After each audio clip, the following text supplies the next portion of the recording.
Tonight, we journey into the quiet, forgotten corners of the ancient Phoenician world, to wander the bustling ports, to hear the soft splash of oars, to walk among the purple-dyed cloths and the scent of cedarwood, to meet sailors, traders, artisans, and the rulers of a civilization that slipped away quietly, leaving behind only whispers on the wind. This is not a tale of conquest or empires carved by swords. It is the story of those who shaped the seas, built cities of trade, and faded slowly as the waves rolled on without them. You would find them in the eastern Mediterranean, a web of city-states bound by language, culture, and a love for the sea. Their world was one of constant motion, of ships sailing to distant lands, of merchants bartering exotic goods and ideas, and of explorers pushing the boundaries of the known world. The Phoenicians were the original adventurers, the pioneers of the sea, and they did what they loved best, traveling the world and trading their way into legend. Imagine walking into a Phoenician marketplace, vibrant and alive with the chatter of merchants and the murmur of customers. The air is thick with the smell of spices, cedarwood, and salt from the sea. You see women in colorful dresses, men in linen shirts, and children playing around the stalls. The merchandise is a riot of colors and textures, from the finest fabrics to the most exquisite jewelry. There are also tools, weapons, and all kinds of goods that cater to every need and desire. The Phoenicians had a taste for luxury, and their wares reflected that. They dealt in ivory, gold, and silver, in perfumes and fine textiles, in glass and pottery that rivaled the finest Greek designs. But, above all, it was the purple dye that they were renowned for, a color so rare and expensive that it became synonymous with wealth and power. The Phoenicians were masters of the sea, and their ships were the highways of the ancient world. They sailed to Britain for tin, to Greece for wine, to Africa for ivory, and to Arabia for incense. They brought back stories of faraway lands and new discoveries, which they shared in the taverns and marketplaces. And as the sun set over the horizon, the sky blazed with the colors of their adventures, red like the clay cliffs of the English coast, green like the forests of northern Europe, and gold like the sands of the Arabian deserts. Their world was not without danger, though. Raiders and pirates lurked in the shadows, ready to strike at any sign of wealth. The Phoenicians had to be ever vigilant, protecting their ships and their goods with weapons and armor. But they faced these perils with the same spirit that had driven them to explore the unknown, with courage, determination, and a love for the sea that knew no bounds. So tonight, let us raise a glass to the Phoenicians, the adventurers of the ancient world, and to their legacy that lives on in our love for travel and discovery. May their stories inspire us to explore the unknown, and to never stop seeking out the treasures of the world. Hey, guys, today we are launching our new series, What It Was Really Like. In this series, we bring history to life with vivid first-person accounts that let you experience history like never before. So what would it have been like to live in the ancient world? Well, here are 3 very different answers from 3 very different civilizations. No. 1. What it was really like to live in the Phoenician world. Daily life immersion. Imagine yourself aboard a Phoenician ship. The gentle creak of timbers beneath your feet. The salty wind pressing against your face. The smell of the sea, of brine and seaweed, is ever present, mingling with the aroma of cedar from the ship's planks. You rise before the sun, stirred from sleep by the soft lapping of the tide against the hull. Dawn breaks slowly, the sky lightening to the east, and you join the others on deck for the morning chores. Life aboard is harsh. The sun burns down during the day, and you pull on layer after layer of linen to shield yourself from its rays. At night, the cold winds from the north bite through your cloak, and you huddle with your companions, sharing stories and songs to keep your spirits high. Food is simple. For breakfast, you might eat dried figs, their sweetness a welcome change from the usual salted fish and hard flat bread baked for the long voyage. As the hours pass, the bread is stripped away, revealing layers of cheese or perhaps some honeycomb. For a treat, there is little time for rest. When the captain gives the signal, it's time to pull on your life jacket and take your place at the oar. The rhythm of the stroke is slow and steady. Pull, pull, pull. Your hands grip the wooden handle, and you find a strange comfort in the blisters that form on your palms. They are a reminder that you are alive, that you are working, that you are moving through the vast emptiness of the sea. Hours turn into days, and the sea round you seems to stretch endlessly. You scan the horizon, searching for signs of land, for a change in the endless blue. There is little else to do on a ship such as this. You mend fishing nets or coil ropes, or you help steer the vessel by adjusting the sails. But always there is the endless watchfulness. The lookout cries out, "Land ho!"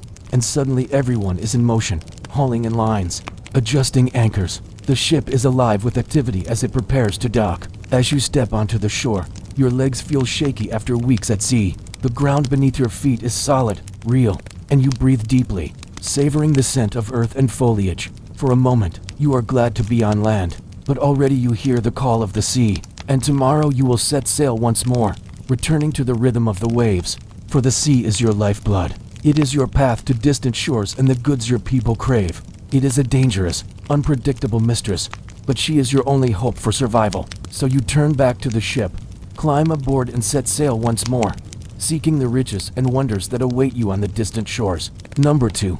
What it was really like to live in the Inca Empire. Daily life immersion. Imagine yourself in the bustling heart of Cusco, the capital of the Inca Empire. Above you, the snow-capped peaks of the Andes Mountains pierce the sky, and the air is crisp with the scent of pine and damp earth. You awake before sunrise, the light of dawn filtering through the woven textiles of your home's roof. Your day begins with a ritual wash in a basin of fresh water brought from the mountains each morning. With your body clean, you dress in a tunic of finely woven wool, its color and pattern signifying your place in society. The streets of Cusco come alive with merchants hawking their wares, farmers carrying baskets of maize and potatoes, and llamas laden with colorful blankets and ceramics. The pace of life here is quick, and there is much to be done. You might tend your crops in the terraced fields that cling to the mountainside, or you might work in a communal building project, one of the many public works that the Inca state requires of its citizens. Life in the empire is structured, with each person having a designated role. The Inca king, seen as a descendant of the sun god, rules with absolute authority. Below him are the nobles, the priests and the local chiefs who govern the provinces. Below them are the farmers, artisans, laborers and merchants who make up the bulk of the population. Everyone has a place and an obligation to the state. In the evening, you might attend a ceremony at one of the empire's many temples, where you and others worship the Inca gods through music, dance, and offerings. The air grows cooler as the sun dips below the horizon, and you wrap yourself in a warmer cloak made of vicuña wool. The markets are filled with the sounds of bartering and the laughter of friends meeting for the evening. You stop by the tamale maker's stall, picking up a bundle of steamed corn husks filled with spiced meat and salsa. Walking home, you pass the weaver whose shuttle flies back and forth, weaving intricate patterns into cloth. The night sky is filled with stars, and you pause to admire the Milky Way stretching across the heavens. The cool night air brings a welcome respite from the day's heat, and you feel a deep sense of contentment. Life is hard, but it is also good. You are part of a great empire, a civilization that reaches from the lofty heights of the Andes to the warm waters of the coast. You are an Inca, and this is your world. Point 3. What it was really like to live in ancient Greece. Daily life immersion. Imagine yourself in the bustling city of Athens, the heart of ancient Greece. The air is filled with the scent of olive trees and the sound of cicadas. You awake in your family's home, a white-walled structure with a courtyard and a tiled roof. Sunlight streams through the open doorway, rousing you from sleep. You bathe in the morning, washing yourself with cold water from a nearby fountain, and you put on a simple tunic, draping an outer cloak over your shoulder. Life in ancient Athens is vibrant and full of activity. Men, women, and children all have roles to play. You might be a merchant, traveling to faraway lands to trade in olive oil, wine, and textiles. Or perhaps you are a craftsman, creating pottery or metalwork in your shop. The Athenian economy is thriving, thanks to the city's dominant navy, which controls much of the trade in the Aegean Sea. In the afternoon, you might visit the Agora, the bustling marketplace where you can buy food, household items, and the latest news from around the empire.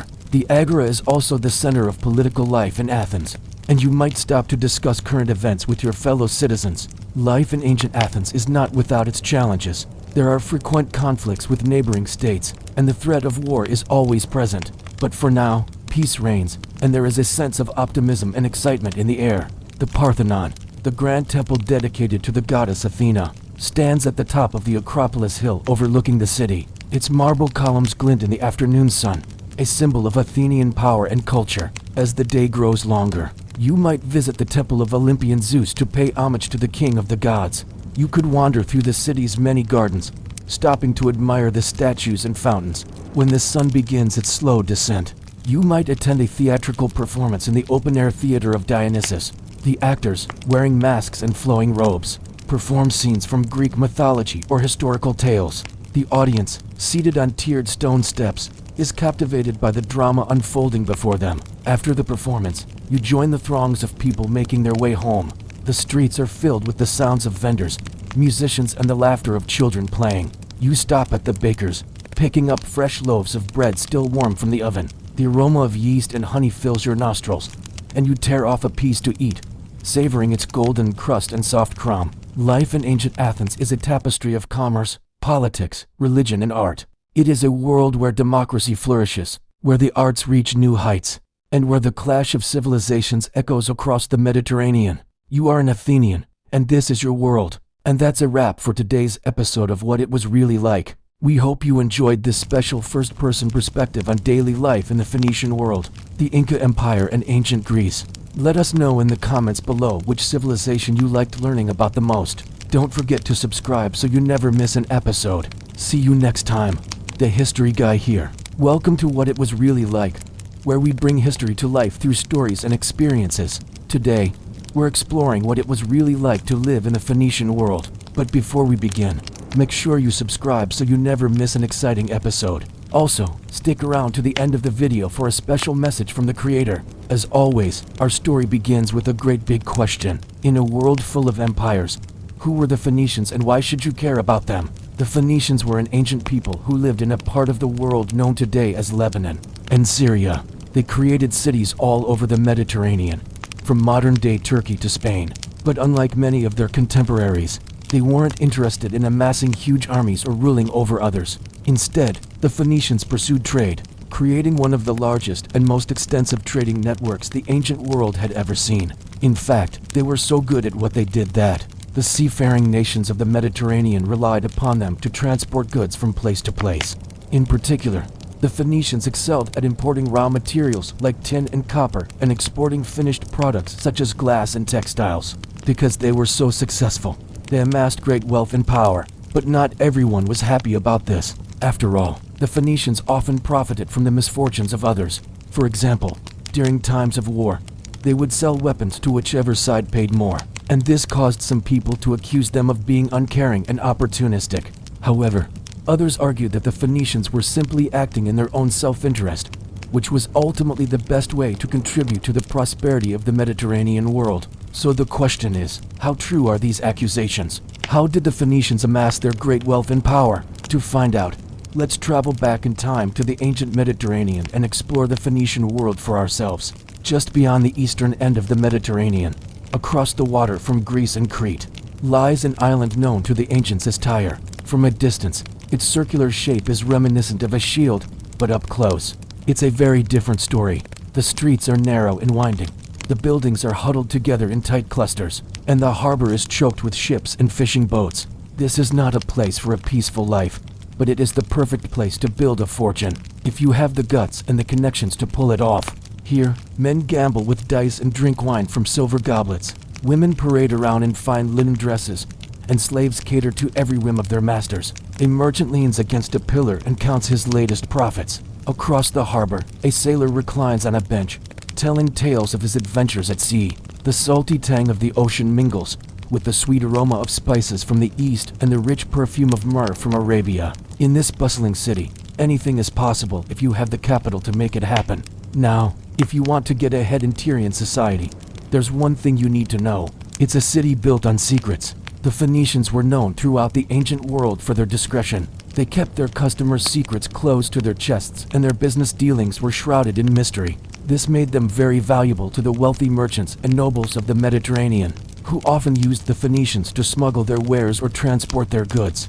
Now, the Phoenicians didn't invent smuggling or trade secrets, but they took it to a whole new level. They developed a complex system of codes and ciphers that allowed them to communicate securely with their clients. And they had a strict code of ethics that forbade them from revealing the contents of their packages or the identity of their customers.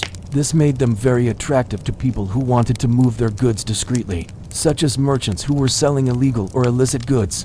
But it also made them valuable to legitimate businesses as well, such as shipping companies or banks. The Phoenicians were so good at keeping secrets that even the Roman Empire, which was notorious for its prying eyes and invasive policies, couldn't break their code. This was a rare feat in the ancient world, and it helped to make the Phoenicians incredibly wealthy. And while Tyrian society may have been one of luxury and excess, It was also a hard-working society. In order to keep their customers happy and their profits high, the Phoenicians had to be efficient, reliable, and discreet. They had to be able to move large quantities of goods quickly and securely, and they had to be able to keep their customers' identities secret no matter what.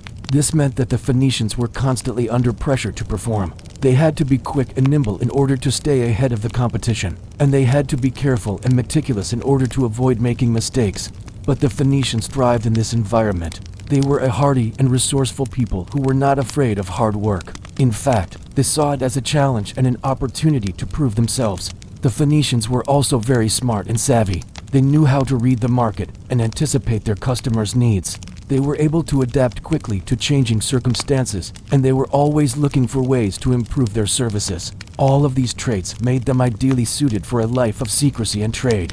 Across the sea, another Tyrian colony bustled with activity. It was known as Carthage, and it was one of the most important cities in the ancient Mediterranean. Located in North Africa, Carthage was a hub of international trade, a melting pot of cultures and a center of wealth and power. Its strategic location made it the perfect place for a Phoenician colony, and the Phoenicians quickly made it their own. They built impressive temples and palaces, established a strong military presence, and created a thriving economy based on trade. However, they weren't the only ones who saw the potential of this area. As Carthage grew in power and influence, it attracted the attention of other civilizations, including the Greeks, Romans, and Carthaginians. Each side wanted to control the city and its valuable resources, and soon enough, they were fighting over it. Caught in the middle were the Phoenicians, who suddenly found themselves in the middle of a bitter and bloody conflict. But instead of shrinking away from the violence, the Phoenicians doubled down on their commitment to secrecy and trade. They realized that in order to survive in this hostile environment, they had to be more careful, more discreet, and more cunning than ever before. They had to be able to keep their customers' secrets even in the face of torture and death. And they had to be able to navigate the treacherous waters of international diplomacy with skill and finesse. Once again, the Phoenicians rose to the challenge. They used their knowledge of the region and their experience in trade to broker deals between the warring factions and protect their customers' interests. They also developed new technologies and techniques that made it even harder for their enemies to spy on them or uncover their secrets. In the end, the Phoenicians were able to survive the conflict and emerge even stronger than before. Their reputation for discretion and efficiency spread throughout the Mediterranean, and they became the go-to choice for anyone who wanted to move goods or information safely. So while the Phoenicians were indeed skilled traders, merchants, and sailors, it was their ability to keep secrets that truly set them apart and made them so wealthy and powerful. They understood the value of discretion and were willing to go to great lengths to protect their customers' privacy. This made them invaluable to the societies around them and helped them amass great fortunes of their own. The Phoenicians are one of history's most mysterious groups of people. They left behind impressive ruins and artifacts, but almost nothing in the way of written records. Their influence was enormous, but their story itself is largely a mystery. So what can we actually know about them? And why should you care? Because they may have lived a life that would be pretty awesome for you to experience today. Keep watching to find out what it would really be like to live in the world of the Phoenicians. Welcome to my channel. Today we are taking a trip back to the Mediterranean around 1200 BC. We'll be exploring the culture, technology, and daily life of the Phoenicians. Let me set the scene. The Mediterranean Sea shimmers under the hot sun. In the distance, you see a bustling port city with ships from many different cultures docked there. Merchants from Egypt, Greece, Italy, and many other lands can be found here selling their wares in the open market. You're also likely to see some unique local specialties, like purple-dyed garments, beautiful glass objects, and intricately carved purple stones. These would be typical items you could purchase if you had money. But how did the Phoenicians get so rich? They were never known for growing crops or raising livestock. In fact, they weren't even very good at fighting wars. So where did their wealth come from? In order to understand the Phoenician economy, we need to first look at the geography of their empire. While they are commonly known for their empire in modern Lebanon, this stretched all the way from modern Turkey to Spain. Many historians believe that this string of city-states along the coast acted more like an economic union than an actual political alliance. Each city was largely self-governing and only shared a common language and cultural identity. This linguistic and cultural group was made up of several different peoples, who all spoke a similar language called Phoenician. Due to this linguistic unity, The people who lived throughout the region shared many common characteristics, and are often grouped together as one culture. But just because they spoke a common language doesn't mean they all got along. There were frequent power struggles between the various cities. For example, the city of Tyre was constantly at war with its neighbor Sidon. This conflict became legendary due to the destruction caused by the famous siege of Sidon in 1183 BC by the Egyptian pharaoh Shoshenq III. While the war is well documented, details are biased toward the Egyptians and much is still unknown.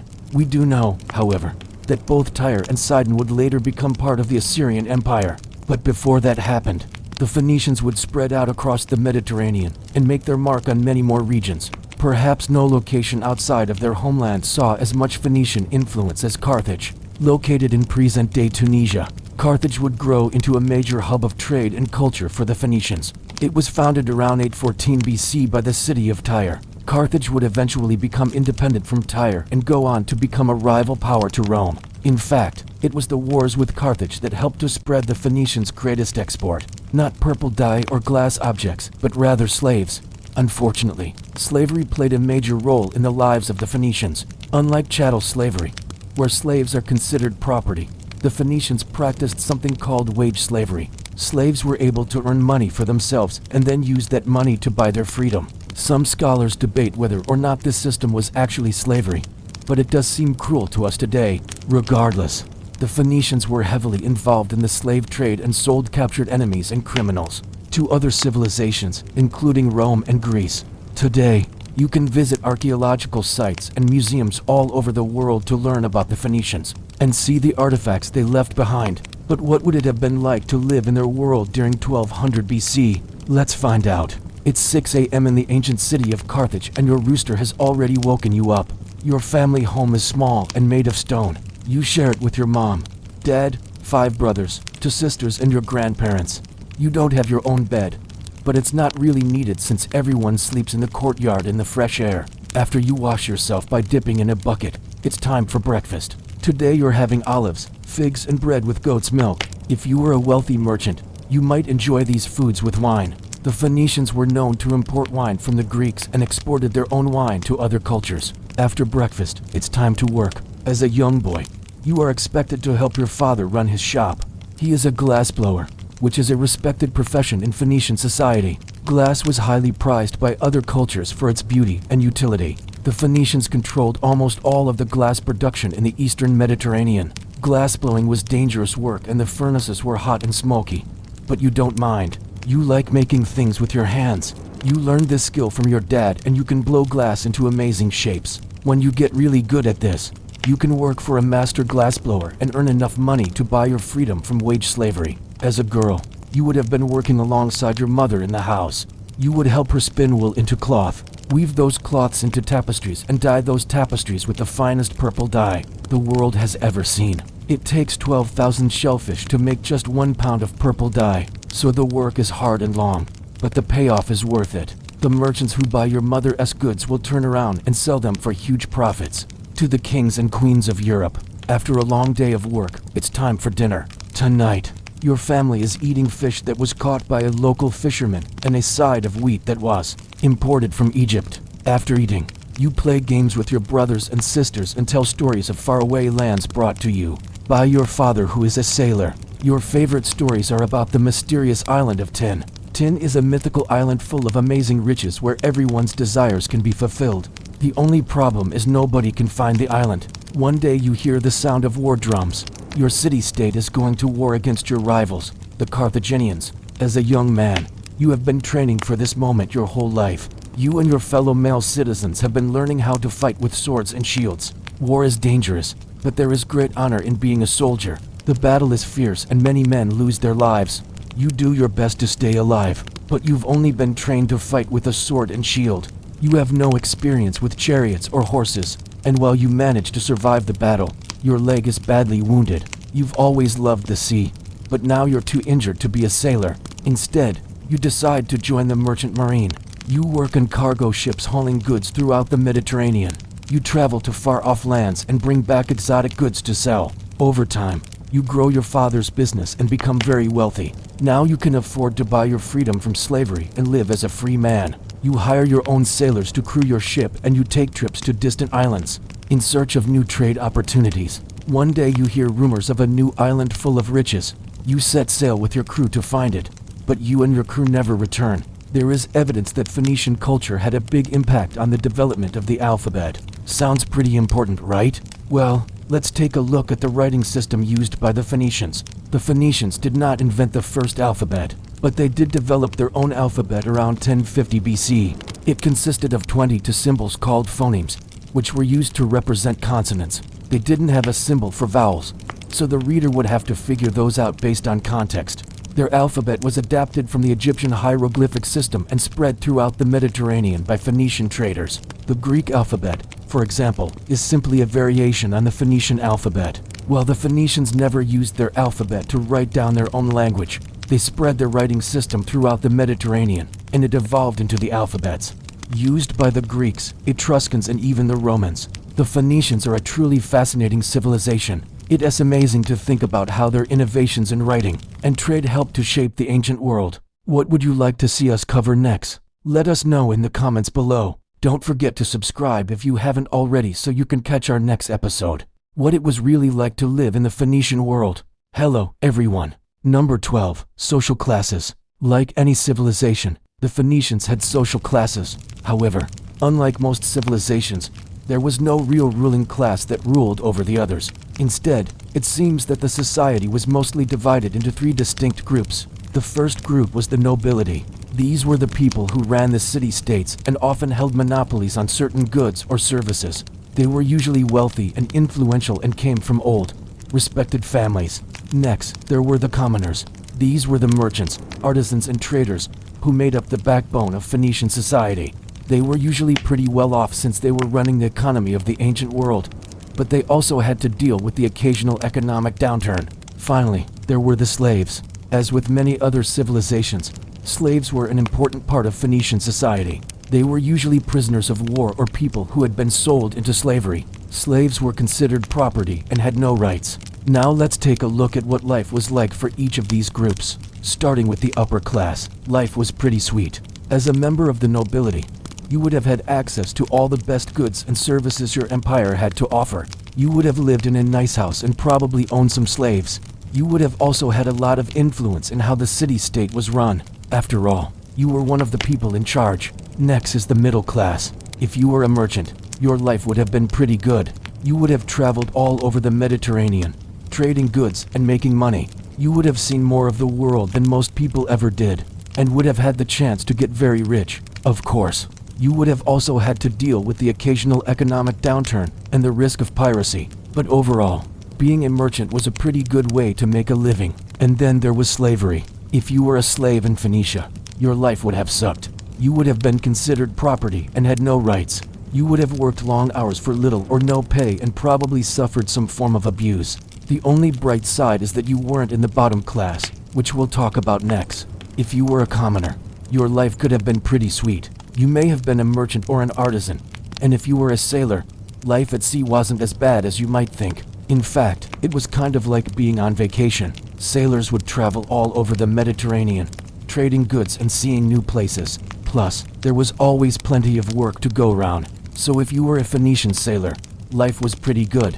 Number 11. Merchants and kings. In Phoenicia, wealth does not always come from swords or conquest. Instead, it flows through trade. The cities of Tyre, Sidon, and Byblos are quiet hives of commerce where merchants sit in shaded courtyards, weighing silver and ivory, amber and glass, cedar logs and wine. They speak many tongues, softly negotiating deals with strangers from Egypt, Greece, and distant lands beyond the sea. Above them, in lofty palaces, the city kings rule. They are not warlords, but gatekeepers of wealth. Theirs is a power not of conquest but of commerce, built on the backs of sailors and merchants who bring them tribute and taxes. Their palaces overlook the ports, their walls adorned with carved cedar panels, their rooms filled with incense and soft light. At night, as lamps glow along the harbors, the city breathes in soft rhythm. Sails folded, markets quiet, the sea forever whispering beyond the walls. Number 10. Women in Phoenician society. Women in ancient Phoenicia enjoyed a higher status and more rights than women in many other ancient societies. Phoenician women were known for their intelligence, independence, and entrepreneurial spirit. They were educated in reading, writing, and mathematics, and were often involved in the management of household finances. Phoenician women could own and manage property, including vineyards and businesses. They were also allowed to participate in religious festivals and rituals, and they were often depicted in art as active and independent individuals. Some even worked as prostitutes, which was considered a respectable profession in some circles. Overall, women in ancient Phoenicia had a relatively high status and enjoyed more rights and freedoms than women in many other ancient societies. Number 9. Religion. The Phoenicians believed in a pantheon of gods and goddesses who controlled various aspects of nature and human life. Some of their most important deities included El, the supreme god of the sky and earth; Baal, the god of rain and fertility; Astarte, the goddess of love and beauty; and Melkart, the god of the sea and protector of sailors. The Phoenicians also had a number of local cults and beliefs that varied from place to place. For example, the city of Carthage was home to a cult of Tanit, a fertility goddess associated with the African goddess Tanit. Despite the diversity of their beliefs, the Phoenicians shared a common emphasis on fertility, abundance, and the natural world. Their religious practices often involved animal sacrifice, divination, and rituals intended to ensure the favor of the gods. Number 8. Art. Phoenician art was primarily functional in nature, serving both practical and decorative purposes. Some of their most notable works include their intricate and highly detailed stone carvings, particularly those found on temple walls and funerary monuments. These carvings often depicted scenes from mythology, history, or daily life, as well as abstract patterns and motifs. The Phoenicians were also skilled metalworkers, creating items such as jewelry, weapons, and decorative objects from precious metals like gold and silver. Their glassware was also renowned for its quality and craftsmanship, with artisans producing delicate and beautifully colored vessels for use in religious ceremonies and everyday life. Additionally, Phoenician textiles were highly prized for their vibrant colors and intricate designs, with weavers creating garments and tapestries that were used by both commoners and royalty. Number 7. Food and drink. The Phoenician diet consisted of a variety of Mediterranean staples, including grains such as wheat and barley, legumes like chickpeas and lentils, fruits and vegetables such as olives, figs, and grapes.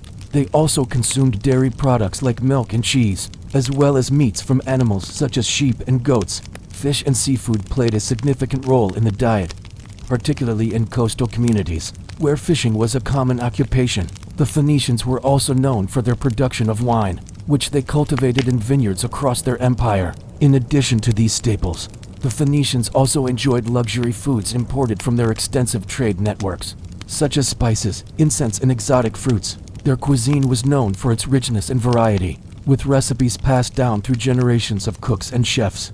Number 6. Death and the afterlife. The Phoenicians held complex beliefs surrounding death and the afterlife, which evolved over time and varied across different regions of their empire. Generally, they believed that the soul, or ba, consisted of two parts: the mortal body and the immortal spirit. Upon death, the ba would leave the body and go on a journey to the underworld. The realm of the dead was seen as a shadowy and dangerous place, and the dead were believed to be vulnerable to the attacks of evil spirits. To protect the dead on their journey, the Phoenicians practiced a number of burial rituals and customs. These included burying the deceased with offerings of food and drink, as well as placing protective amulets and charms on or near the body. They also built elaborate tombs and monuments for their dead, such as the famous Carthage burial grounds, which featured monumental structures and underground galleries. The Phoenicians' beliefs and practices surrounding death and the afterlife reflect their complex understanding of the human experience and their desire to ensure the safe passage of their loved ones into the next world. Number 5. Houses and neighborhoods. The Phoenicians built houses from stone or mud brick, with wealthy homes featuring multiple stories and courtyards. Commoner homes were typically smaller and simpler in design, but still included basic amenities such as courtyards and rooftop terraces. Streets were narrow and winding, often without proper drainage systems, and neighborhoods were segregated based on social class and occupation. Wealthy merchants and nobles lived in the city center, while poor residents and artisans were relegated to the outskirts. The Phoenician city was a bustling hub of activity during the day, with merchants and artisans crowding the streets and bazaars. However, at night, the city would become quiet as people retreated to their homes and the streets were poorly lit and dangerous to navigate. Overall, life in the Phoenician city was a mix of prosperity and hardship. depending on one's social class and economic status. Number 4. Clothing. The Phoenicians wore simple, loose-fitting garments made from linen or wool, with tunics being the most common style for both men and women. Men often wore belts and sandals, while women may have adorned themselves with jewelry and cosmetics.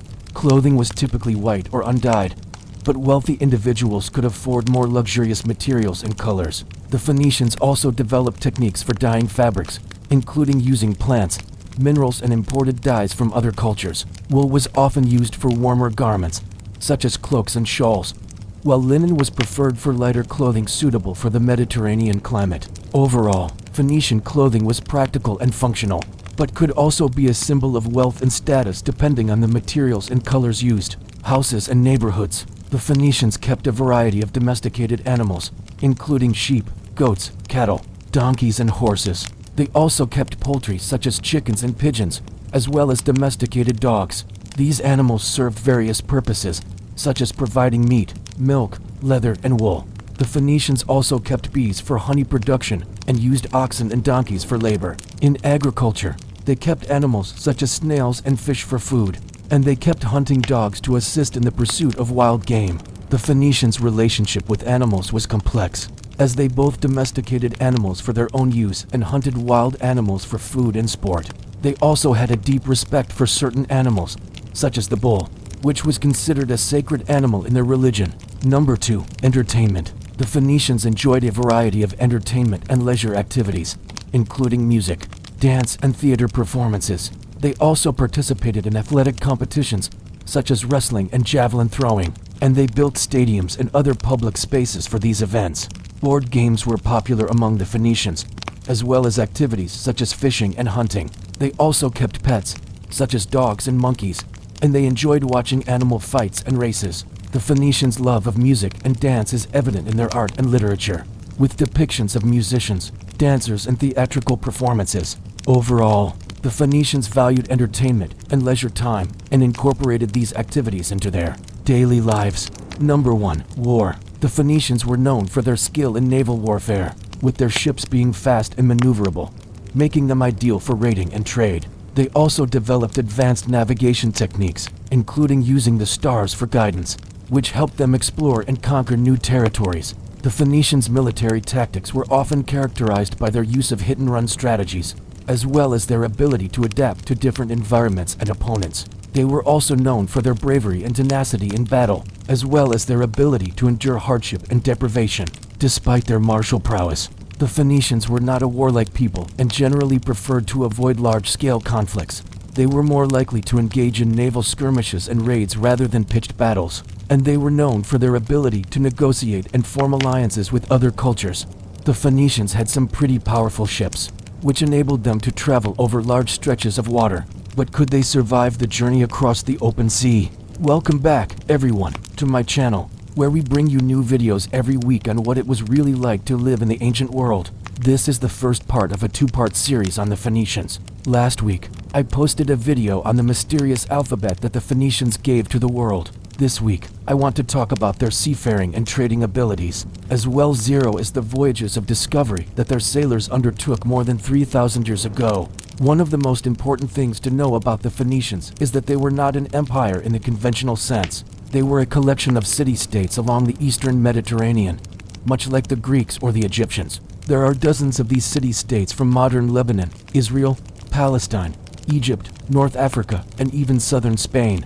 All of these city-states have one thing in common, though, and that is that they were located near the coast. This makes sense when you consider that the Phoenicians were known for being master shipbuilders and traders who traveled extensively around the Mediterranean. In fact, the word Phoenicia is thought to come from the Greek word for purple, because many of the Phoenician city-states were famous for producing a beautiful deep purple dye from the murex sea snail. Speaking of ships, the Phoenicians developed some of the most advanced vessels in the ancient world, especially their famous galley ships. These ships had multiple rows of oars so that they could carry cargo and people much faster than any other vessel of the time. On top of this, they also developed advanced shipbuilding techniques such as the use of resin to seal their ships and make them waterproof. They also used lead and bronze for fastening the planks of the ship together, instead of the more commonly used rope. So their ships weren't only fast, but also sturdy and durable enough to withstand the rough seas and long journeys that the Phoenicians undertook. All of this technology led to a massive trading network that stretched all over the Mediterranean and beyond. The Phoenicians traded everything from precious metals to textiles to glass to ivory, and their ships would often take years to complete a single voyage. But their trading network wasn't only extensive, it was also extremely lucrative. In fact, the Phoenicians were some of the wealthiest people in the ancient world. Their control of the Mediterranean trade routes brought in a lot of money, and they used that money to build impressive temples, palaces, and public works. But while the Phoenicians were great traders, they were also great explorers. The Phoenicians didn't just stick to the well-trodden trade routes. They also explored new ones, sometimes venturing into uncharted waters for months at a time. We know this because the Greeks tell us that the Phoenicians circumnavigated Africa and even reached the Americas. However, since the Phoenicians didn't leave behind many written records of their own, it's hard to say how accurate these accounts are. We do have some archaeological evidence that supports the idea that the Phoenicians were excellent sailors and explorers. For example, we know that they had colonies all over the Mediterranean, from Spain to North Africa to the Middle East. This wouldn't have been possible if they hadn't had the skills to navigate the open seas. Now let's talk about the voyages of discovery undertaken by the Phoenician sailors. One of the most famous of these voyages was the circumnavigation of Africa. According to the Greek writer Pytheas, the Phoenicians circumnavigated Africa in 600 BC, sailing around the entire continent in just 27 days. This would have been an incredible feat of navigation,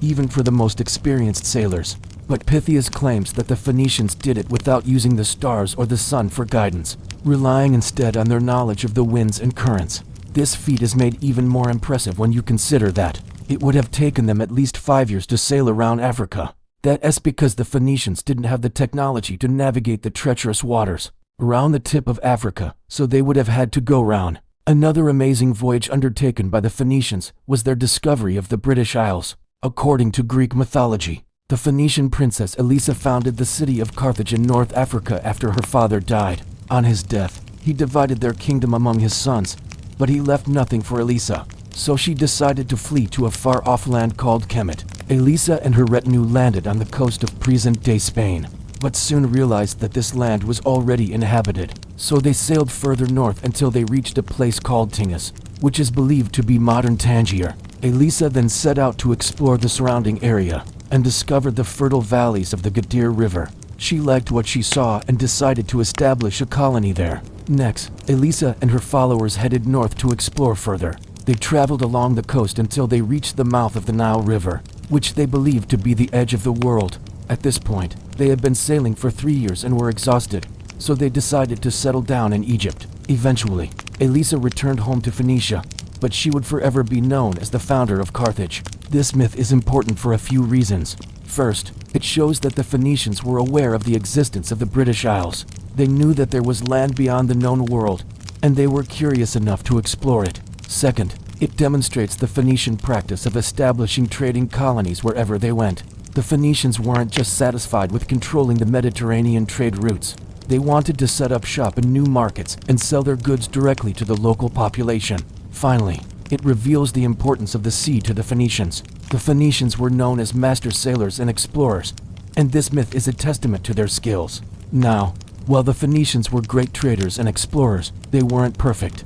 They often clashed with the other civilizations around them, such as the Israelites, whom they considered to be barbarians. The Phoenicians looked down on the Israelites for a number of reasons. First, the Phoenicians were wealthy and sophisticated, while the Israelites were poor and uneducated. Second, the Phoenicians were sailors and explorers, while the Israelites were land dwellers who had never seen the ocean. Finally, the Phoenicians were polytheistic, while the Israelites believed in one God. All of these differences led to conflict between the two civilizations, and the Phoenicians often went to war with the Israelites. But despite their differences, the Phoenicians and Israelites had a lot in common. They both lived in the ancient Near East, and they both had a profound influence on the development of Western civilization. The Phoenicians gave the world their alphabet, which eventually evolved into the Latin alphabet used by English speakers today. They also introduced the Western world to concepts such as democracy and human rights. The Israelites, meanwhile, gave the world the monotheistic religions of Judaism, Christianity, and Islam. They also developed some of the earliest laws and legal codes in history, So what can we learn from the Phoenicians? First, we can see how important trade and exploration were to their society. The Phoenicians were successful because they were willing to venture into new markets and trade with new people. They weren't afraid of the unknown, and this allowed them to build a vast trading network that spanned the Mediterranean. Second, we can see how the Phoenicians adapted to their environment. They were master shipbuilders and sailors because they lived along the coast and had access to the Mediterranean Sea. Finally, we can see how the Phoenicians interacted with other civilizations. They had both positive and negative relationships with their neighbors, but overall they had a profound influence on the ancient world. In conclusion, the Phoenicians were one of the most important civilizations in ancient history. They gave the world the alphabet, introduced new trade routes, and adapted to their environment. They also played a key role in the development of Western civilization, and we can still learn a lot from them today. Thank you all so much for watching. I hope you learned something new. If you did, please consider leaving a like and subscribing for more content. Have you ever wondered what it was like to live in the world of the Phoenicians? What were their cities, temples, and palaces really like? How did they worship their gods? And how did they live? Let's take a journey back in time to explore the fascinating world of the Phoenicians. Welcome to my channel. Today we will be exploring the ancient world of the Phoenicians. We will look at the lives of the common people, the rulers and priests of the major city-states. Join me as we journey through the streets of their bustling cities and discover the secrets of their magnificent temples and palaces. You won't want to miss this. The Phoenicians were a mysterious and powerful people who lived in the ancient world. They were known for their seafaring abilities, their trading skills, and their alphabet, which is the basis for many modern alphabets. But what many people don't know is that the Phoenicians also had a strong and lasting impact on the world of religion. The Phoenician religion was a polytheistic religion that was based on the worship of nature. The Phoenicians believed that the gods were all around them in the natural world, and they worshipped them through rituals and festivals.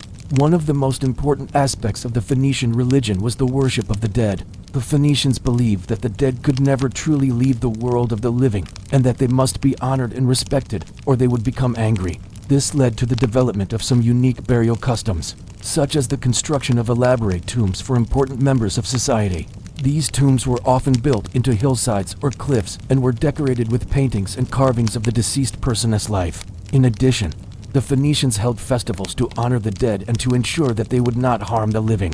These festivals were filled with music, dancing, and animal sacrifices, and they were a way for the Phoenicians to stay connected to their ancestors. Another important aspect of the Phoenician religion was the worship of fertility gods. The Phoenicians were an agricultural people, and they relied on the fertility of the land to provide for their people. Therefore, it is not surprising that they worshipped gods and goddesses associated with fertility. One of the most important fertility goddesses in the Phoenician pantheon was Astarte.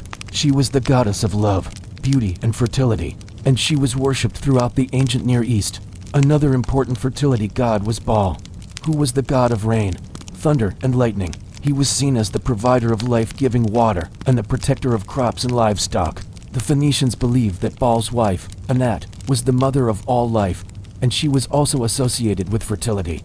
Now let's talk about the daily life of the Phoenicians. If you were a Phoenician living in one of their major city-states, your daily life would have been filled with the sights, sounds, and smells of a bustling metropolis. The Phoenician city-states were major centers of trade and commerce, and their streets were always filled with merchants, artisans, and travelers from all over the ancient world. Imagine walking down a street lined with shops and stalls selling everything from spices and perfumes to textiles and jewelry. The air would be filled with the sounds of merchants hawking their wares and the chatter of shoppers bargaining for the best prices. As a Phoenician, you would have been surrounded by the products of your empire. Phoenician ships were the most advanced of their time, and you may have seen ships from other lands docked in the harbor. You would have seen goods from Africa, Asia, and Europe piled high in the markets. You would have heard the languages of many different peoples as merchants and travelers from all over the ancient world gathered in the city. In addition to the hustle and bustle of the city, you would have been aware of the power of the sea. The Phoenicians were a seafaring people, and the ocean was a major part of their culture. You might have lived near the coast and seen fishing boats and trading ships coming and going. You might have even lived in a city built on the water, as the Phoenicians were known for their innovative use of the sea. They developed new ships and navigation techniques that allowed them to travel great distances across the Mediterranean. Now let's take a closer look at the magnificent temples and palaces of the Phoenicians. The Phoenicians were known for their skilled craftsmanship, and their palaces and temples were no exception. Let's start with the Temple of Astarte. This temple was dedicated to the goddess Astarte, who was the most important deity in the Phoenician pantheon. The temple was located in the city of Sidon, and it was considered to be the most beautiful building in the city. It was made of white stone, and it was decorated with intricate carvings of Astarte and other deities. The interior of the temple was dark and mysterious, and only the priests were allowed to enter the main chamber. The worshippers would gather outside the temple and offer sacrifices to Astarte and pray for her blessings. Next, we visit the palace of the king of Tyre. The king's palace was the center of political and economic power in the city of Tyre. It was a large and luxurious complex that consisted of many buildings and courtyards. The palace was decorated with gold and silver, and it was filled with valuable artifacts from all over the ancient world. The king's throne room was the most impressive part of the palace. It was a large hall with a high ceiling that was decorated with paintings of the king's ancestors. The throne itself was made of ivory and gold, and it was set on a raised platform. Finally, we visit the Temple of Baal. This temple was dedicated to the god Baal, who was the god of rain, thunder, and lightning. The temple was located in the city of Byblos, and it was considered to be the most important religious site in the Phoenician world. The temple was made of cedar wood, and it was decorated with carvings of Baal and his wife, Anat. The interior of the temple was filled with statues of Baal and other deities, and it was a place where pilgrims from all over the Phoenician world came to worship. The Phoenician kings were powerful and wealthy rulers who controlled vast empires. They were known for their military strength and their ability to build powerful navies. The Phoenician kings were also great builders, and they constructed magnificent palaces that were the envy of the ancient world. They were responsible for some of the most impressive architectural achievements of the ancient world, including the Temple of Astarte, the Palace of the King of Tyre, and the Temple of Baal. Now let's turn our attention to the common people of Phoenicia. Life for the common people in Phoenicia was not easy. They were constantly threatened by war and invasion, and they had to work long and hard to earn their food and other necessities. However, the common people were also the backbone of Phoenician society. They were the merchants, artisans, and farmers who kept the economy running smoothly. The common people were also the ones who paid the taxes that funded the military and the building projects of the Phoenician kings. Despite the challenges they faced, the common people of Phoenicia were able to create a vibrant and thriving society. They developed new technologies, such as the alphabet, that had a lasting impact on the ancient world. They also created works of art and literature that are still admired today. Now it is time for you to make history come alive for your students, with the additional resources provided.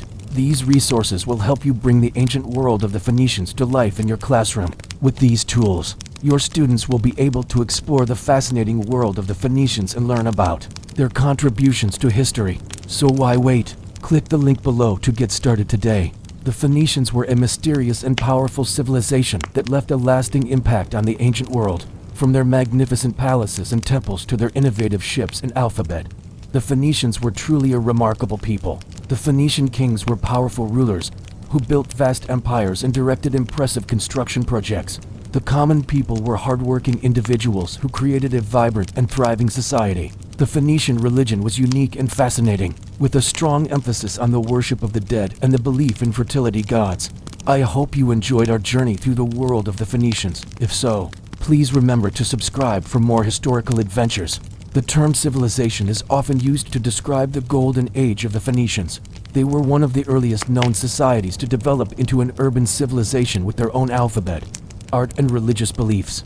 But what was everyday life like for the people who lived in this extraordinary world? Welcome to my channel, and today let's find out what it was really like to live in the Phoenician world. The Phoenicians are most famous for their seafaring abilities. In fact, they were probably the greatest seafarers of the ancient world. At their peak, they had colonies on every single continent except Antarctica. These distant settlements stretched from modern-day Florida all the way to East Africa. But did the people living in these far-flung colonies still feel connected to their homeland, or did they feel isolated and alone? To answer that question, we have to look at how the Phoenicians spread their culture around the globe. The Phoenicians were masters of adapting to new environments, which helped them thrive in such diverse locations. They were also happy to share their knowledge with others. This was especially true when it came to trading. For example, the Greeks were landlocked early on and had no access to the sea, yet they quickly learned shipbuilding techniques from the Phoenicians. In return, They offered the Phoenicians metals from distant lands. Adaptability and trading were key factors in the success of the Phoenician people. If you want to see more videos about amazing historical people and civilizations, be sure to hit that subscribe button. Now let's get back to the video. The Phoenicians excelled at establishing trade routes because they didn't just settle near coastlines, they settled on islands. Some examples include Melos, Chios, and Malta. These locations made it easy to control and monitor passing ships. They would use this power to collect taxes and make sure everyone followed the rules. This was important because it kept the trade routes safe. After all, no trader would use a route if their cargo was likely to be stolen. Because the Phoenicians valued trade so much, they set up courts to solve any legal issues. Their judges were very fair and impartial and would often rule in favor of the customer. This was good for business because customers felt confident they would get a fair deal. One of the Phoenicians' biggest advantages was their alphabet. It allowed them to communicate easily with other Mediterranean cultures. But not only was it efficient, it was also beautiful. Each letter was carefully designed to represent the sound it made. This made writing and reading a pleasure. Even though the Phoenicians created this alphabet, they weren't the ones who used it the most. Instead, the Greeks took the Phoenician alphabet and made it their own. They adapted it so it could be used for their language. Then the Romans did the same thing after they conquered Greece. You could say the Phoenician alphabet gave birth to two of the most influential languages of the ancient world. If the Phoenicians didn't use their own alphabet, then what did they write in? Well, they inspired the Greek alphabet. The Phoenicians wrote in a type of script called a Phoenician alphabet. With 22 letters, it may seem similar to the Phoenician alphabet, but there are some big differences. For example, the Canaanite alphabet is written right to left instead of left to right. Another major difference is that the Phoenician alphabet uses consonant-to-consonant spelling. What does that mean? Take the word cat as an example. The Phoenician alphabet would spell out the entire word, because they knew the reader would understand that a consonant cluster represents a sound. This made writing much faster, but it meant that people couldn't spell out foreign names very accurately. The word Reshoth, for example, would be written as Resh. Over time, people started adding vowels so that the meaning of words didn't get lost. Vowels were added in different places depending on the language being spoken. So even though the written language stayed mostly the same, the pronunciation changed. That's why many of the world's languages derived from Hebrew sound so similar.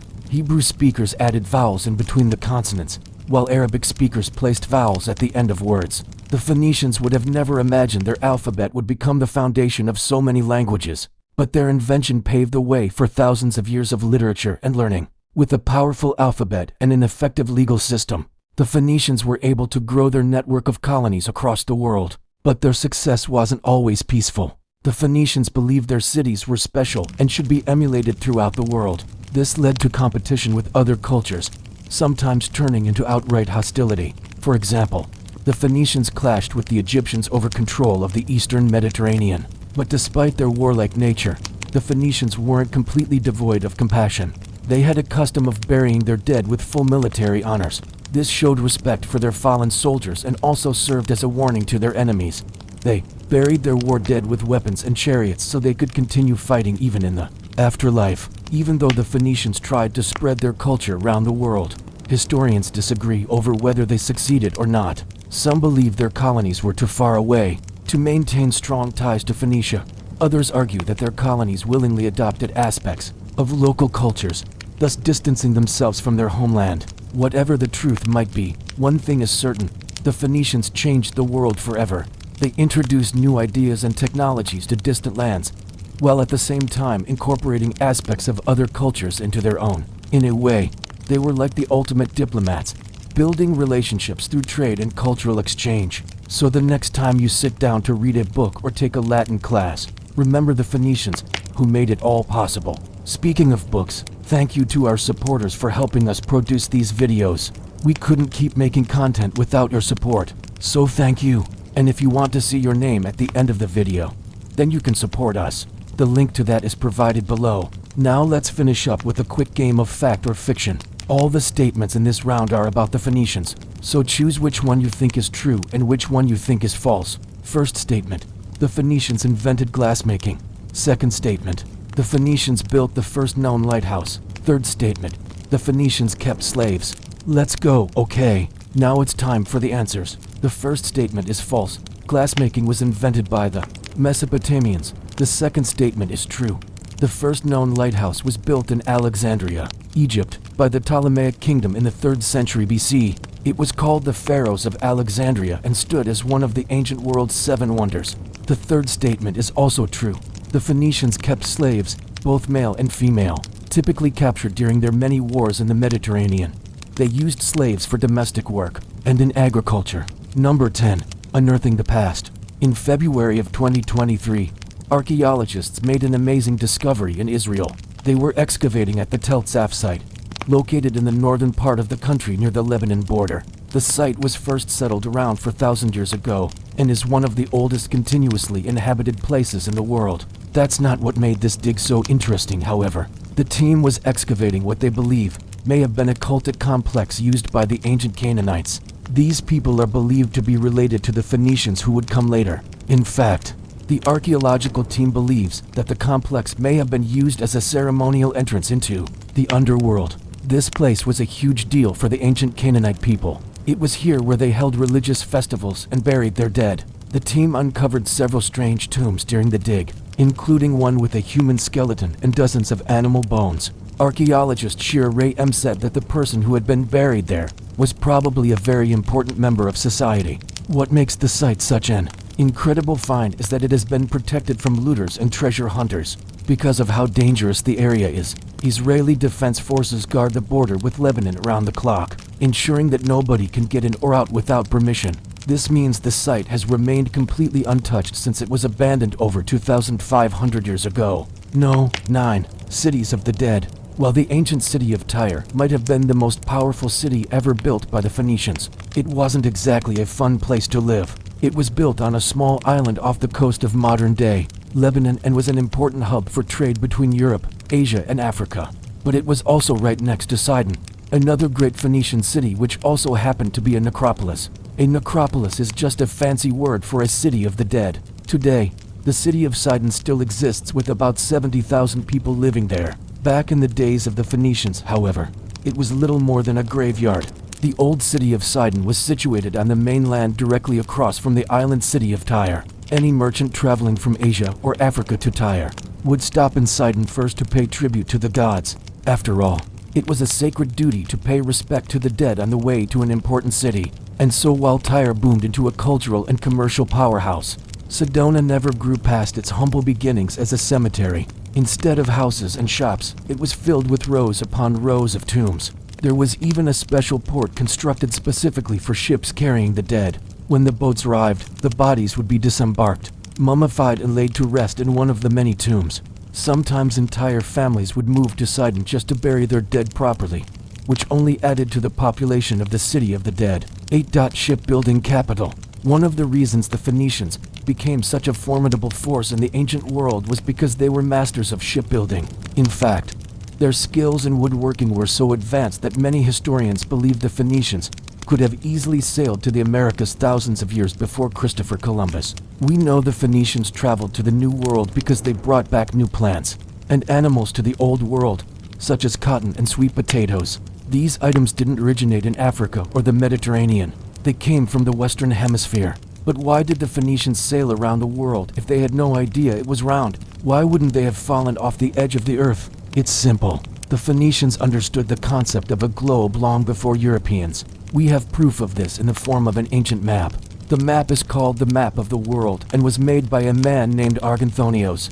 He was a Phoenician cartographer from the city of Tyre who lived sometime before the year 100 BC. His map shows the known world with Europe, Asia, Africa, and even the Americas. The funny thing about his map is that it looks almost identical to a globe. He depicted the continents in a circular shape instead of the standard rectangular shape we are used to today. 7 Mysteries of the Alphabet. One of the greatest gifts the Phoenicians gave to the world was the alphabet.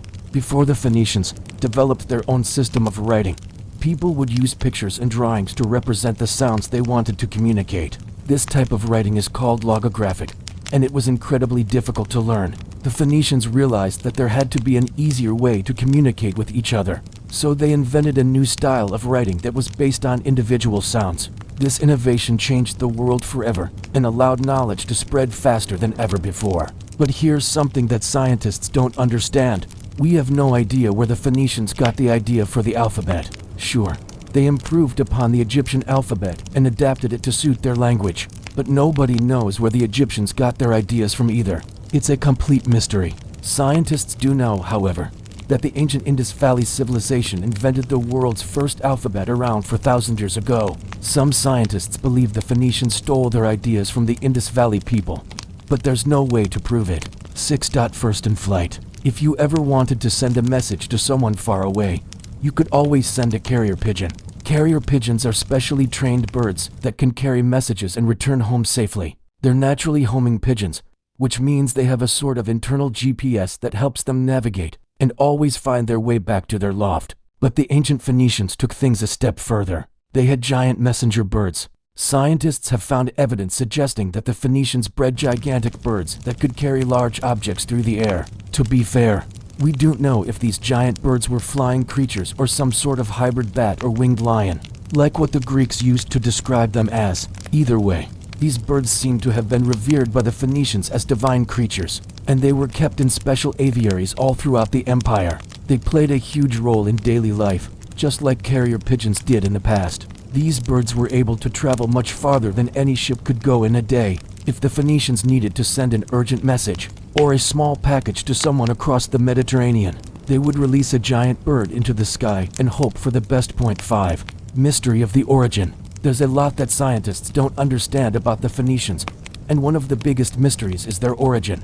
We know that they were a Semitic people who spoke a Canaanite language, but beyond that, nobody knows where they came from. The ancient Egyptians despised the Phoenicians and considered them barbarians, so it's unlikely that the Egyptians would have recorded anything positive about them in their historical texts. The few references that do exist speak of them as being primitive and uncivilized. This would suggest that the Phoenicians weren't exactly living in luxury tents and worshipping gods, but rather that they were more of a nomadic tribe living deep in the deserts of the Middle East. The problem with this theory is that it doesn't explain why the Phoenicians were such advanced traders and master shipbuilders. Most historians agree that the Phoenicians originated somewhere in modern-day Lebanon and Syria. From there, they expanded to other parts of the Mediterranean, such as Spain and North Africa.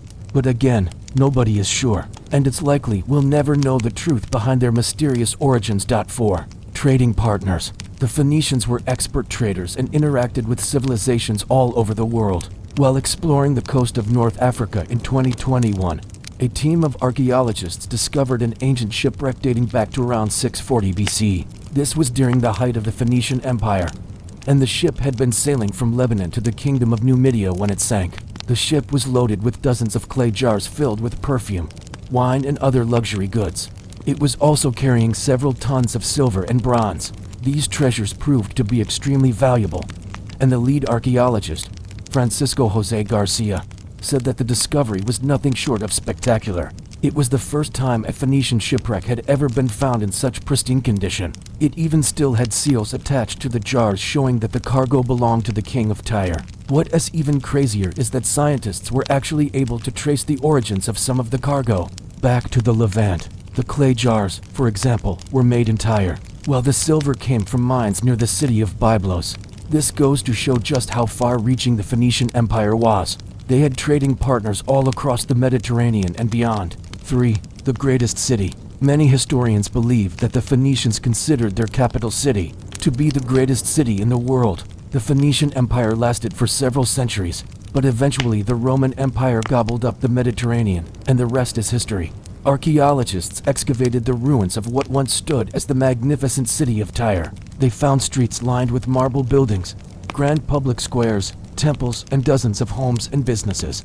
The excavators were shocked at how well preserved the architecture was, with some walls still standing 10 feet tall after all this time. It was amazing to see what life was like for the wealthy Phoenicians, but archaeologists also found plenty of garbage and signs of poverty. Their findings suggested that despite what Romans claimed, Tyre was definitely not the greatest city in the world. Rather, it was a bustling metropolis with both immense wealth and crippling poverty. Just like any other big city, too. Soldiers of fortune. As we mentioned earlier, the Phoenicians were renowned shipbuilders and traders, but they were also fierce warriors. When Carthage was founded in 814 BC by the Phoenicians, it quickly grew into a massive city. By the year 500 BC, it boasted a population of over 1 million people. But it wasn't easy for the Phoenicians to build such a large empire. There were fierce battles along the way, and it took a lot of blood, sweat and tears to make their dream a reality. Archaeologists recently unearthed an ancient temple dedicated to Melkart, the patron god of the city of Carthage. The temple dates back nearly 3,000 years and was surrounded by rows upon rows of graves. Many of the skeletons found at the site belonged to young men who had died in battle. It's believed that these soldiers were mercenaries, hired swordsmen willing to fight for the highest bidder. Nobody knows for sure, but it's possible that the soldiers were killed fighting against the armies of Rome. By the end of the 3rd century BC, Rome would destroy Carthage and enslave everyone who lived there. Number 1. Mysterious metal. Ancient coins are often pretty valuable, but some of the rarest and most expensive coins are the ones minted by the Phoenicians. One of the reasons these coins are so sought after by collectors is because they were made of a mysterious metal called electrum. Electrum is a natural alloy of gold and silver. Its color ranges from pale yellow to dark brown, and its value is determined by how much gold is in the mix. The higher the percentage of gold, the more valuable the coin is. Electrum was originally found in Lydia, an ancient kingdom located in modern-day Turkey, but the Phoenicians learned how to forge the metal into beautiful works of art. Their coins often depicted scenes from mythology, and they were some of the first coins in the world to show human faces. Sadly, the Phoenicians would eventually lose control of their most precious resource. As their empire declined, the Lydians took back control of the electrum mines and started making their own coins. Once Rome took over the Mediterranean, they would start producing electrum coins as well, but none were as beautiful as the ones minted by the Phoenicians. This is a continuation of what it was really like to live in ancient Greece. If you haven't seen that video, I highly recommend checking it out after you've watched this video. If you enjoyed these historical tales and want to help support us while gaining exclusive perks such as blooper reels, access to our server and more, consider becoming a patron. Now let's get into the video. You awaken in your tent to the sound of waves crashing against the hull of your ship. You're in port, but not just any port. This is one of the most important ports in all of the Mediterranean. Your ship brought you here from somewhere else on the coast of what the Greeks call the Great Sea. In truth, you know it as the Western Sea. For the seafaring people who have lived on ships their entire lives have long ago named the Mediterranean after their homeland, the land of the setting sun. You are a Phoenician. Phoenicia was a collection of city-states located along the eastern Mediterranean coast of what today is Lebanon, Syria, and Israel. But unlike the Greeks, who had many independent city-states scattered across the Mediterranean, you are part of a nation without borders. Your nation is wherever your ships may sail. Unlike the Greeks, who primarily focused on war, politics, and philosophy, your culture focuses on the sea and trade. Your ships carry you and your goods across the Mediterranean to sell to those silly land dwellers who seem to always want more than they need. Without you, the Greeks would surely perish from lack of nice fabrics, wine, purple dye, and other luxury goods. And while the Greeks can make their own fancy pottery, they don't have the resources to make the beautiful blue and green glass that you bring them from your colonies in what the Greeks called the Aegean Sea, and you call the Azure Sea. The Greeks might have plenty of silver and gold, but you know that the real wealth is in rare gems like your famous purple, red, and blue garnets, which are mined only in your coastal mountains, and the Greeks will pay handsomely for these luxuries, trading you their silver and gold. And with this wealth, you will continue to build more ships and more temples to your gods and conduct great festivals, honoring Melkart, your chief god, who happened to be Heracles to the Greeks. Even though you are wealthy, life at sea is hard. Storms, shipwrecks, and piracy are ever-present dangers. Even when in port, there is danger. The Phoenicians were known as master shipbuilders and sailors, traders and merchants, and for creating some of the alphabet's earliest known scripts. They also kept detailed records of their travels, including astronomical observations. During times of peace, you look forward to sailing north to the Greek colonies along the coast of modern Spain, where you trade with the Greeks and learn about their love of poetry and music. Sometimes you even join them in their religious cults. You enjoy the mystery and magic they bring to the temples dedicated to their gods, and you find yourself drawn to their exciting myths of heroes like Odysseus, whose journey home took him past your islands on his way back to Ithaca. But while you might enjoy listening to the Greeks sing about their heroes, you know your own legends are far better. Your colony in Spain is very successful. In fact, all of your colonies are thriving. The Phoenicians colonized extensively throughout the Mediterranean, from modern-day Turkey to France. Your colony in Gade, now known as Cadiz to the Greeks, is one of your greatest successes. Located on the southern tip of the Iberian Peninsula, the Gauls welcomed you with open arms. After all, they lacked ships and seafaring skills, so your presence helped them expand their empire. In exchange, you gained control of their mines, and their warriors aided you against pirates and raiders. Together, you and the Gauls would feast, drink, and dance at festivals in your temple of Melkart. Though while you do enjoy learning about the different cultures around the Mediterranean, you yearn for home. After all, there is no place like the Western Sea, the land of the setting sun. You sail back to your homeland to find it looking much the same as when you left. On the coast, proud temples tower over the harbors, each dedicated to one of the many gods and goddesses you worship. In the cities, merchants hawk their wares in the bazaars, while servants carry jugs of wine to thirsty travelers. In the rural areas, farmers cultivate fields of grain, grapes, and olives. But wait, what's this? Raiders attack your coast. These ones come from across the Western Sea, from the land of the rising sun. They are tall, fierce warriors riding horses into battle. You've heard of the Sea Peoples, but you never thought they'd make it this far east. You run for cover as the raiders sack your villages. Who will protect you? Where are your mighty allies? Why isn't Melkart answering your prayers? The invaders are tearing down your temples and destroying everything you've worked so hard for. Will you escape to your ships and flee, or fight alongside your fellow Phoenicians to drive the invaders away? What will you do? The Phoenician civilization had reached its peak by 1500 BC and would remain strong until the 3rd century BC. But how did they fade into history? As we discussed in what it was really like to live in ancient Greece, the Phoenicians were skilled traders and established extensive networks across the Mediterranean. Because of this, they didn't leave behind many archaeological sites, as they preferred to trade rather than conquer and rule. However, there are several archaeological sites across the Levant that tell the story of the Phoenicians quite well. At their peak, the Phoenician city of Sidon boasted a population of around 30,000 people, and while little remains of it today due to its extensive trade network, scholars believe that it was once a cosmopolitan city full of different cultures and ethnicities. Also at their peak, the Phoenicians controlled modern-day Lebanon and extended their influence as far west as Spain and as far east as Mesopotamia. But eventually the Assyrians destroyed the city of Sidon and exiled many Phoenicians. Some fled to Cyprus, while others rebuilt their lives in the city of Tyre, which became the capital of the Phoenician Empire. But unfortunately for the Phoenicians, the Babylonians would destroy Tyre in 573 BC. While the Phoenicians would establish new colonies, they were never as powerful as before. By the 4th century BC, the once great Phoenician Empire was no more, and so you find yourself living in the shadow of your glorious past. It seems like every time you turn around, some new enemy threatens your way of life, but you know that the greatest threat might be coming from within. Many of your city-states have grown close to the Greeks, and you feel as if you're losing your identity. Your children are speaking Greek instead of Phoenician.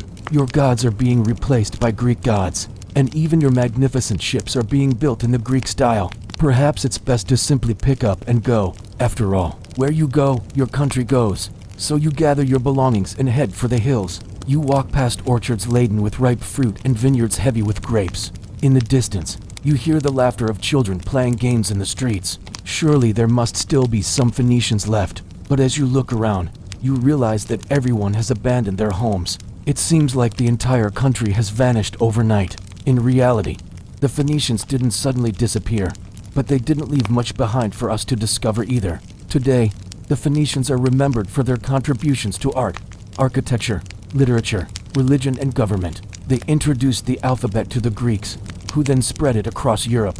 They excelled at glassmaking, producing some of the finest glassware known to the ancient world. Their mastery of glassmaking was so advanced that the Greeks believed the Phoenicians must have learned the skill from the gods themselves. They made incredible works of art, including sculptures, paintings, and mosaics. Their architects designed impressive temples, palaces, and tombs. Their literature included epic poems, hymns, and love songs. Their religious beliefs were polytheistic, and they worshipped a supreme being, as well as various lesser deities associated with nature, fertility, and the dead. Their system of government varied among city-states, but generally consisted of a monarch, a council of elders, and an assembly of citizens. So what happened to the Phoenicians? To answer this question, we must travel to the mighty Assyrian Empire. As you travel through the bustling streets of Nineveh, the capital of the Assyrian Empire, you notice something strange. Most people aren't Assyrians. Instead, it's a melting pot of people from all across the Middle East, including Phoenicians.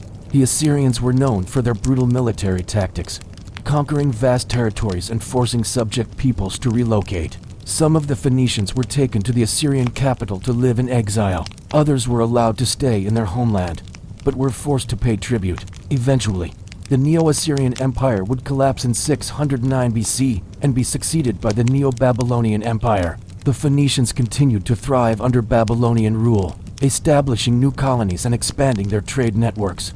But ultimately, the Phoenicians would face yet another conqueror in the form of the Persians. As you watch the Persian army march through your cities, you know resistance is futile. The mighty Cyrus the Great has conquered Lydia, Media, Babylon, and now your coastal city-states. He allows you to keep your wealth and offers you a place in his empire as loyal subjects. Feeling as if you have no other choice, you accept his offer. So while the Phoenicians never truly disappeared, their identity was lost during the Hellenistic period as Alexander the Great and his generals spread Greek culture across the Mediterranean. Many Phoenicians adopted Greek customs and traditions, and their language eventually evolved into Classical Arabic. While the Phoenicians were once a major power in the ancient world, today very little is known about them because they didn't leave much behind for us to discover. However, their legacy lives on in the DNA of the people who came after them. If you enjoyed this video, please hit the like button and subscribe to our channel. We'd also like to take a moment to say a special thank you to our current supporters. Your generous support helps us produce these videos and brings history to life for thousands of people around the world.